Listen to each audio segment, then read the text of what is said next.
So very good morning to class 12 student of St. Paul High School. So in this video we'll be finishing the chapter that we have been doing. Okay. So in the earlier video we have been talking about Henry Fayol's principle. So in this video first we will be discussing about nature and principles of management. So what are the principles of management? Number one, general guidelines. What are principles? Basically principles are general guidelines. Guidelines का मतलब क्या होता है? Guideline मतलब किसी भी चीज को करने का तरीका. Guidelines are the basically the rules that we have to follow to do a particular thing. For example, if you want to make Maggi, so there are steps how to cook Maggi.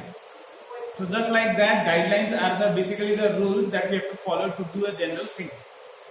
After that, number two is formed by practice and experimentation means whatever the principles we have, ये सब ऐसे नहीं है, हवा से आकाश से नहीं आया. इसको एक्सपेरिमेंट के बाद मतलब स्टडी किया है जिसने भी. जैसे कि for example we have two persons, Henry Fayol and F.W..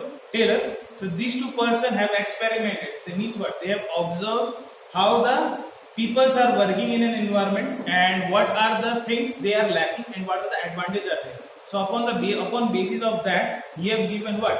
Principles. So that वो ऐसे ही नहीं थे, एक्सपेरिमेंट किया उन्होंने, समझा चीजों को कैसा हो रहा है, कॉज एंड इफेक्ट रिलेशनशिप क्या है, मतलब एक इंसान को कैसे मोटिवेट किया जा सकता है या डिमोटिवेट कैसे किया जा सकता है. मतलब अगर वो डिमोटिवेट है तो उसको मोटिवेट कैसे किया जाएगा, तो ये सब कैसे ऐसे हो जाएगा. We have to study for that. Yes sir. After that, number third, universal applicability. कोई भी प्रिंसिपल में ये क्या होता है? Universal applicability. ये क्या होता है? यूनिवर्सल एप्लीकेबिलिटी मतलब क्या? The principle, whatever the principle we have, that is not only applied in an organisation. वो सिर्फ किसी एक ऑर्गेनाइजेशन के लिए नहीं है, वो जितने भी ऑर्गेनाइजेशन है आप सब जगह फॉलो कर सकते हो. जैसे कि for example law of gravity. Law of gravity सिर्फ इंडिया में होगा, बाहर में होगा, ऐसा कुछ है क्या? नहीं.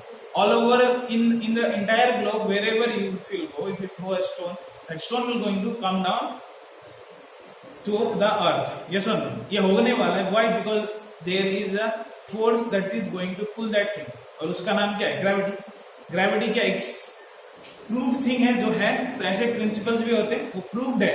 मतलब क्या? If you follow those principle, the success is guaranteed. Means what? The business will going to achieve what?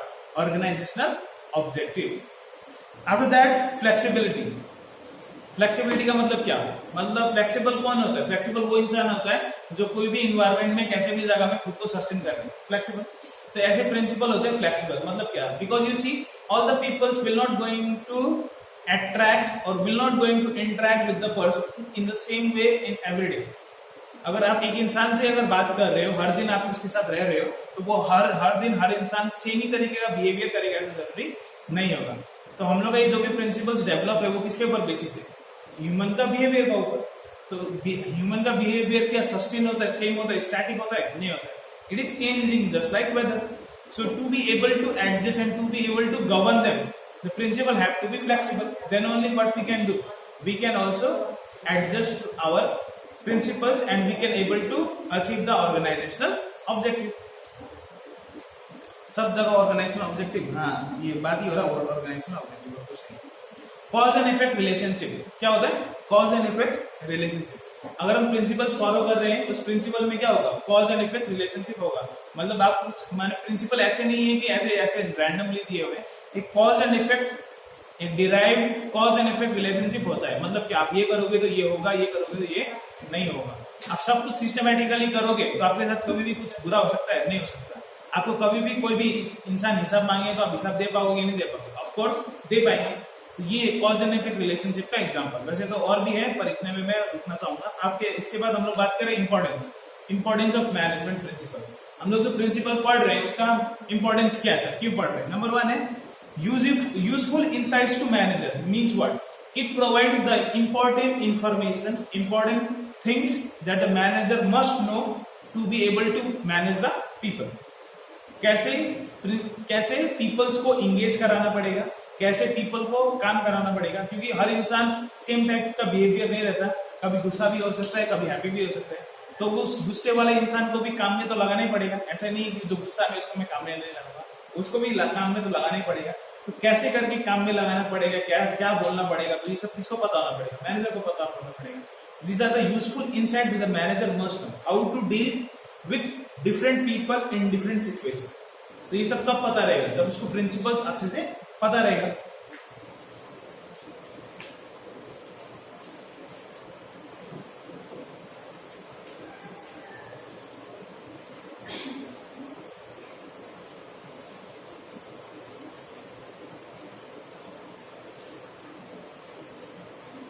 उसके बाद है ऑप्टिमम यूटिलाइजेशन ऑफ रिसोर्स. उसके बाद क्या है? Optimum utilisation of resource.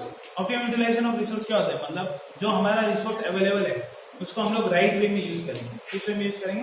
Right way, so that they will not be wasted. उससे हम लोग मैक्सिमम आउटपुट करेगा, minimum wastage. Minimum waste, maximum output. तो ये क्या होगा? Optimum use of resources.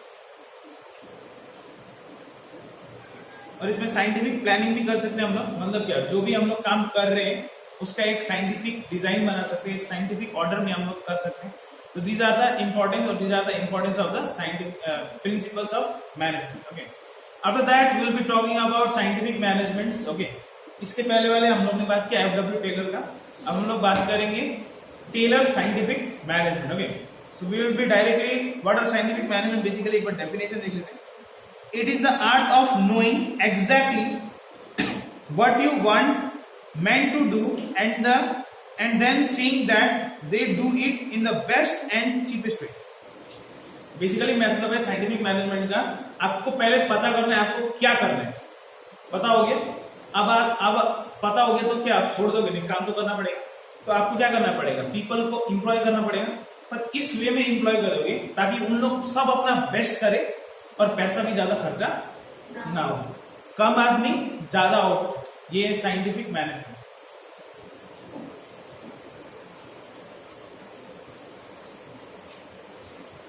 So characteristics आप गो थ्रू कीजिएगा. मैं प्रिंसिपल्स में आ रहा हूं. Principles of scientific management. ज्यादा कैरेक्टरिस्टिक है नहीं, 4 कैरेक्टरिस्टिक. एक लाइन का कैरेक्टरिस्टिक है, तो आप कैरेक्टरिस्टिक्स एक बार देख लीजिए, आपको समझ में आ जाएगा. वैसे उसके बाद हम बात करें प्रिंसिपल्स ऑफ मैनेजमेंट के बारे में. सबसे पहला science not rule of thumb. बाएं हाथ का खेल नहीं है. साइंस बाएं हाथ का खेल नहीं है. We have to study whatever the work we will be doing. We have to study the work, we have to study the people, how they are working, and we have to employ a proper strategy that how many people will going to do that particular work. तो ऐसे ही हो रहा है ये. आपको study करना पड़ रहा है, नहीं करना पड़ रहा हर एक चीज का. तो इसलिए बोल रहे हैं science not rule of thumb. बाएं हाथ का खेल नहीं. आपको सब कुछ समझना पड़ेगा, पढ़ना पड़ेगा, उसके बीच में एक रिलेशनशिप डेवलप करना पड़ेगा. कितना आदमी कितना काम कर सकते हैं, या कितना आदमी आपको एक्चुअली इंक्वायर करना पड़ेगा. तो यही सब समझना क्या है? Science not rule of thumb. उसके बाद हम बात कर रहे हैं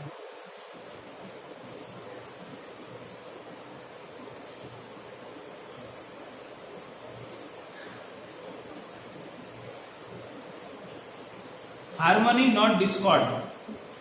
देखो, सेकंड इसका प्रिंसिपल है हार्मनी नॉट डिस्कॉर्ड. हमें हार्मनी चाहिए. हमें बिजनेस में क्या चाहिए? Harmony. Now what is harmony? Basically harmony का मतलब होता है, बेसिक मतलब होता है कि मिलके रहना. मिलके, we all are together, united kind of that kind. It should be a good feeling. There should be a good feeling for different people in an organization, so that they will feel what? They will feel a level of competition also. क्योंकि एक organisation बिना competition development नहीं होगा. So there should be a competition among the employees also, but that competition should be a friendly in nature. ठीक है? Against नहीं कुछ, मतलब प्लॉटिंग नहीं, बैक बाइटिंग ये सब नहीं. पॉजिटिव कंपटीशन होना चाहिए, तो उसका पॉजिटिव रिजल्ट दिखेगा. ठीक है? तो ये एक हार्मनी रिलेशन होना चाहिए, एक हार्मनी होना चाहिए, कॉन्फ्लिक्ट नहीं होना चाहिए. मतलब झगड़ा, बैक बाइटिंग ये सब नहीं होना चाहिए. हार्मनी होना चाहिए ताकि सब मिलजुल के काम करेंगे तो क्या हो जाएगा? ऑर्गेनाइजेशन ऑब्जेक्टिव अचीव करने पाओगे. क्योंकि for example if a team is playing 11 people, if 11 people are playing, and if that 11 people are playing for their own purpose, not for winning, for their own purpose, the team will never going to win. But if they are winning, if they are playing for only one purpose, that is winning, so that then they will going to play in a good manner, then they will play efficiently, more good. After that, cooperation not individualism. हमें cooperation चाहिए. Individualism मतलब क्या, एक आदमी बहुत ज्यादा काम कर रहा है, बाकी आदमी काम नहीं कर रहा है, तो काम नहीं होगा। कॉपरेशन होना पड़ेगा, क्या होना पड़ेगा, cooperation. There should be cooperation among the people, then only the work will going to over in a good way, in quickly also. After that development of each worker, ऐसा नहीं है कि हम सिर्फ इंसान को काम ही कराया जा रहे हैं, हमें स्पेशलाइजेशन क्रिएट करना पड़ेगा। क्या करना पड़ेगा, specialisation. What is specialisation basically here, मतलब जो आदमी जो काम कर रहा है उसको उस काम में थोड़ा कुछ स्पेशलाइजेशन आना चाहिए, मतलब उसका पोजीशन बढ़ना चाहिए। तब क्या होगा, उस इंसान का अच्छा होगा, वो इंसान का अच्छा होगा मतलब क्या, उसका पे स्केल बढ़ेगा, उसका पोजीशन बढ़ेगा, उसका स्टैंडर्ड ऑफ लिविंग इंक्रीज होगा। तो अल्टीमेटली क्या हो रहा है, उसका सब कुछ चेंज हो जा रहा है।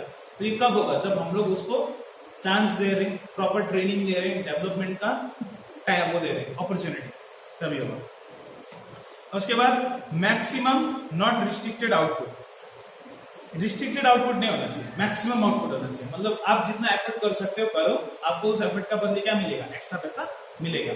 मतलब कोई इंसान ज्यादा काम कर रहा है तो उसको क्या करना पड़ेगा, ज्यादा वेजेस देना पड़ेगा, एक्स्ट्रा टाइम का वेजेस देना पड़ेगा। जो इंसान कम काम कर रहा है उसको थोड़ा पैसा काट लिया जाए, तो ऐसा करते हैं बिजनेस, ठीक है। ताकि क्या हो, ताकि बिजनेस का भी डेवलपमेंट हो और उसका भी क्या हो, कुछ अच्छा हो। Equal division of responsibility between management and worker, equal division of responsibility, किसी का जिम्मेदारी देना, ठीक है। आपको सिर्फ अथॉरिटी नहीं दिया जाएगा, because if management gives a person an authority, authority is basically power to take action, ठीक है। वो एक्शन डिपेंड करता है कौन सा पोजीशन है। फॉर एग्जाम्पल किसी एक इंसान को मैनेजर का सुपरवाइजर बना दिया, सुपरवाइजर का बेसिकली काम होता है वर्कर को अपॉइंट करना, वर्कर को काम में लगाना, ठीक है। तो वो जिसको चाहेगा काम में लगाएगा, जिसको वो पसंद है उसको निकाल सकेगा। कब, जब मैनेजमेंट ने उसको क्या दे दिया, अथॉरिटी दे दिया। पर अथॉरिटी के साथ में सिर्फ अथॉरिटी देना इसलिए बुरा होता है, क्यों, क्योंकि इसमें क्या हो जाएगा, इसमें नेपोटिज्म बढ़ जाएगा। क्या बढ़ जाएगा, आप लोग टीवी में देख रहे हो, ठीक है, नेपोटिज्म।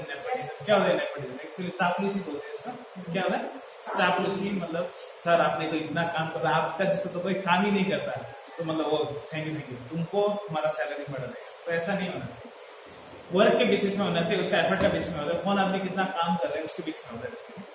तो अगर अथॉरिटी सिर्फ दिया जाएगा तो नेपोटिज्म इंक्रीज हो सकता है, चापलूसी ये सब बढ़ सकता है ऑर्गेनाइजेशन में। तो ये सब ना हो तो अच्छा रहेगा, क्योंकि ये गुड फीलिंग नहीं होता, ठीक है। तो इसीलिए ये सब ना हो, एक उनमें क्या हो, इक्वल डिवीजन ऑफ रेस्पॉन्सिबिलिटी हो। अथॉरिटी के साथ में उनको क्या देना पड़ेगा, रेस्पॉन्सिबिलिटी देना पड़ेगा, ठीक है। अथॉरिटी के साथ में क्या देना पड़ेगा, रेस्पॉन्सिबिलिटी। जब तक अथॉरिटी के साथ में रेस्पॉन्सिबिलिटी नहीं देंगे हम, तब तक उन लोग क्या करेंगे, मिसयूज करेंगे। रेस्पॉन्सिबिलिटी मतलब क्या, अकाउंटेबिलिटी। रिस्पॉन्सिबिलिटी मतलब जिम्मेदारी, मतलब उसको निकाला तो तुमने क्यों निकाला, जवाब, उसने कुछ काम खराब किया कि नहीं किया, कि तुमने ऐसे ही निकाला। जब ये पोजिशनिंग आएगा तब उसको क्या करना पड़ेगा, हर एक डिसीजन प्रॉपरली लेना पड़ेगा, तभी वो हर एक डिसीजन अच्छे से लेगा और करेगा। तो इसलिए सिर्फ अथॉरिटी नहीं देने का, रेस्पॉन्सिबिलिटी देने का। रेस्पॉन्सिबिलिटी में बहुत थिंग आता है, अथॉरिटी भी और रेस्पॉन्सिबिलिटी, अकाउंटेबिलिटी भी। After that mental revolution, what we are talking, mental revolution मतलब क्या, उस इंसान का सोच विचार में परिवर्तन कर देना, उस इंसान का सोच विचार में परिवर्तन कर देना। For example if you go for an training of an army, they will going to train you rigorously. Rigorously मतलब क्या, उठते जागते आपके दिमाग में सिर्फ एक ही बात घूमेगा, आर्मी, देशभक्ति, ये सब। Why they are doing this? Because to develop a feeling so that you will going to perform the fullest to your extent for your nation, that is your Bharat माता। तो ये कब होता है मेंटल रिवोल्यूशन, जो जब आपको कंटिन्यूसली एक ही चीज बार आपको एक ही चीज बताई जा रही है, एक ही काम आपको कराया जा रहा है, ठीक है। तो क्या होगा, वो इस इंसान का व्यक्तिगत पहले दिमाग में परिवर्तन होगा। पहले क्या परिवर्तन होगा, दिमाग में, सोच में। अगर इंसान का सोच परिवर्तित हो गया तो उसके बाद वेशभूषा, स्वभाव, सब कुछ परिवर्तन आ जाएगा। इसलिए आपका ब्रेन इज द की। अगर उस इंसान का, अगर कोई भी इंसान का अगर हम लोग ब्रेन को अगर इफेक्ट कर देते हैं तो उसका होल सिस्टम में चेंज हो जाएगा, ठीक है। तो ये तो मेंटल रिवोल्यूशन है। इस मेंटल रिवोल्यूशन एक बार पढ़ लीजिएगा। अब हम बात करने वाले techniques of scientific management. Now in this technique number 1 is standardisation and simplification of work. Number 1 is what, standardisation and simplification of work. मतलब जहां काम हो रहा है वो स्टैंडर्ड तरीके से हो। स्टैंडर्ड तरीके से मतलब क्या, प्रॉपर इक्विपमेंट्स होना चाहिए, प्रॉपर सेफ्टी मेजर्स होना चाहिए, और वो काम सिंपल होना चाहिए, कॉम्प्लेक्स नहीं होना चाहिए, ताकि जो वर्कर इजीली समझ पाए और आसानी से कर सके। उसके बाद इसमें स्टडी है, ठीक है। Number 1 method study. क्या होता है मेथड स्टडी क्या होता है, मतलब कोई भी काम को करने का तरीका सिर्फ एक हो सकता है, बहुत सारे हो सकते हैं। तो उस बहुत सारे में कौन सा तरीका सबसे अच्छा है और सबसे यूजफुल है और फ्रूटफुल है, तो उसको हम लोग को स्टडी करना पड़ता है, ठीक है। तो उसको बोलते हैं method study. Second one is motion study. Motion study मतलब क्या, लिम्स का मूवमेंट। मोशन स्टडी मतलब movement, the movement of limbs is very much related to a particular work. ये लिम्स का ये इसको भी समझना जरूरी है कि ऐसे किस तरीके से हम वो उस काम को डिजाइन करें ताकि जो लिम्स का मूवमेंट है वो सबसे कम हो और हमारा काम भी अच्छे से हो जाए। ये है मोशन स्टडी। उसके बाद हम बात कर रहे हैं time study of work measurement. अब इसमें हम समझते हैं वो काम कितने टाइम में खत्म होना चाहिए।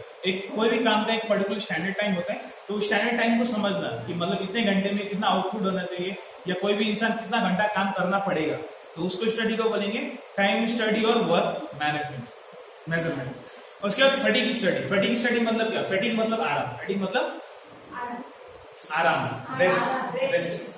तो मतलब क्या, आप इंसान को सिर्फ काम ही कराओगे, रेस्ट भी कराना पड़ेगा, फटीग स्टडी, ठीक है। So we have to understand and we have to analyze that what amount of rest a person will require, okay, upon at what he is doing, वो किस तरीके का काम कर रहा है, which type of work the person is doing, according to that we have to provide the rest।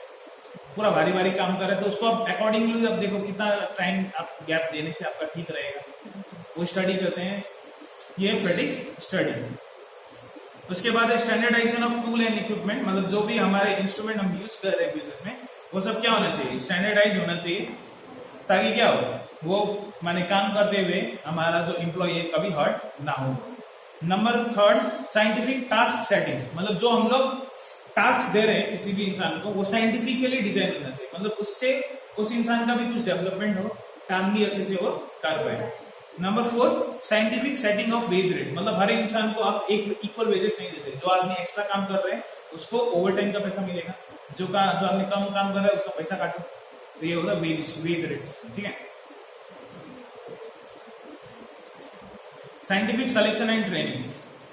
Now we have to study what people efficiency they have, मतलब हर एक इंसान का एबिलिटी अलग अलग हो सकता है, हर इंसान का टैलेंट अलग अलग हो सकता है, तो किस इंसान का क्या टैलेंट है और उसको टैलेंट को हम लोग कैसे यूटिलाइज कर सकते हैं बिजनेस में, इसको भी स्टडी करते हैं, scientific selection and training. After that functional foremanship, यहाँ हम लोग क्या कर रहे हैं, Taylor advocated that the specialisation must be introduced in a factory. He advocated functional foremanship for the purpose.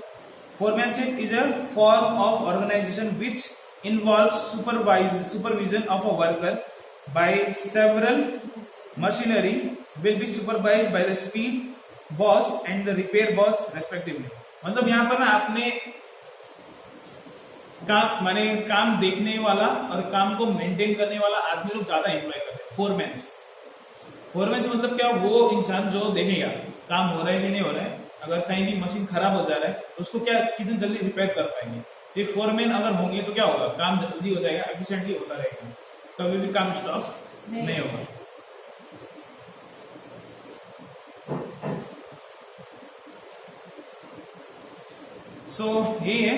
ये थे प्रिंसिपल्स टेक्निक्स।